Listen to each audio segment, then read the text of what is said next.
नमस्कार, seat scanner में आपका स्वागत है। मैं हूं राकेश रंजन।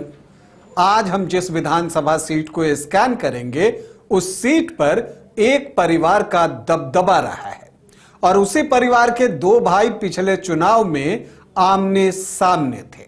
रहस्य से पर्दा उठाता हूं और आपको बता देता हूं कि आज हम अररिया के जोकीहाट विधानसभा सीट को स्कैन करेंगे। अररिया के जोकीहाट विधानसभा सीट पर अब तक कुल 16 चुनाव हुए हैं, जिसमें 11 बार तस्लीमुद्दीन परिवार की ही जीत हुई है।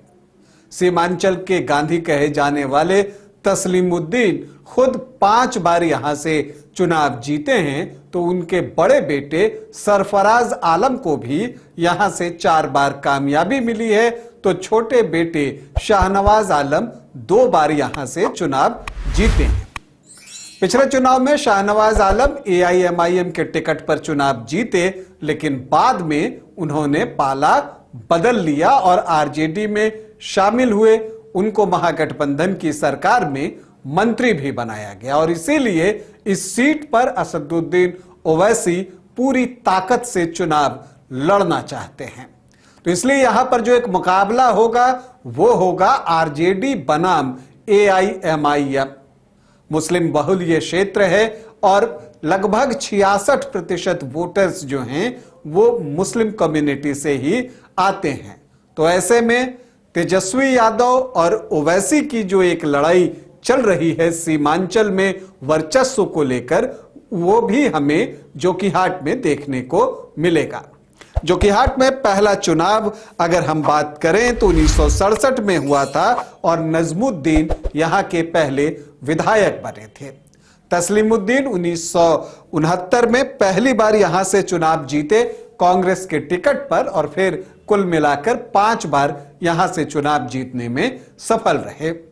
2010 से अगर हम देखें तो यहां 4 चुनाव हुए हैं, जिसमें 2 बार तस्लीमुद्दीन के बड़े बेटे सरफराज आलम चुनाव जीते हैं, तो 2 बार उनके छोटे बेटे शाहनवाज आलम को कामयाबी मिली है। 2010 में सरफराज आलम जेडीयू के टिकट पर चुनाव लड़ रहे थे और उन्होंने निर्दलीय कौशर जिया को 25,330 वोटों से पराजित किया था। 2015 में महागठबंधन बना तो सरफराज आलम की स्थिति और मजबूत हो गई, क्योंकि आरजेडी और कांग्रेस का साथ भी मिल गया था और तब सरफराज आलम ने 53,980 वोटों से रंजीत यादव को शिकस्त दी। फिर इन सब के बीच सरफराज आलम सांसद बनते हैं, तो एक उपचुनाव होता है यहां पर और तब जो है शाहनवाज आलम आरजेडी के टिकट पर चुनावी मैदान में उतरते हैं, तो जेडीयू से मुर्शीद आलम जो हैं वो प्रत्याशी बनाए जाते हैं। लेकिन इस उपचुनाव में शाहनवाज आलम को 41,000 वोटों की जीत मिलती है। 2020 में शाहनवाज आलम को जब आरजेडी से टिकट नहीं मिलता है तो वो एआईएमआईएम का दामन थाम लेते हैं, तो सरफराज आलम आरजेडी का लालटेन जलाने चुनावी मैदान में उतरते हैं। दोनों भाई आपस में चुनावी लड़ाई करते हैं। यहां पर बीजेपी के रंजीत यादव भी थे, लेकिन मुकाबला इन्हीं दोनों भाइयों के बीच हुआ और इसमें असदुद्दीन ओवैसी की पार्टी एआईएमआईएम को कामयाबी मिली। एक क्लोज फाइट में शाहनवाज आलम 7,383 वोटों से सरफराज आलम को शिकस्त देने में कामयाब हुए। अब सवाल उठता है 2025 में क्या? तो देखिए, अब चूंकि शाहनवाज आलम एआईएमआईएम से आरजेडी में आ गए हैं और जब उन्होंने दल बदला तो कुछ कमिटमेंट्स भी होंगी, तो इसलिए ये मानकर चलिए कि आरजेडी से यहां प्रत्याशी शाहनवाज आलम ही होने जा रहे हैं। लेकिन सवाल ये उठता है कि एआईएमआईएम से कौन?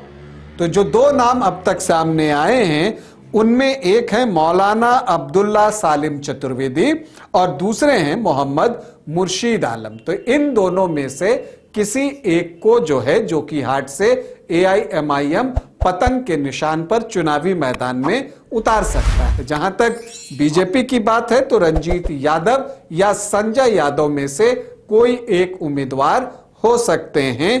कांग्रेस से गुलशन आरा का भी दावा यहां पर है, लेकिन लगता तो यही है कि शाहनवाज आलम ही यहां से चुनाव लड़ेंगे। लेकिन एक और बात है, सरफराज आलम चुनाव लड़ेंगे मतलब दोनों भाई की लड़ाई चुनावी मैदान में एक बार फिर देखने को मिलेगी।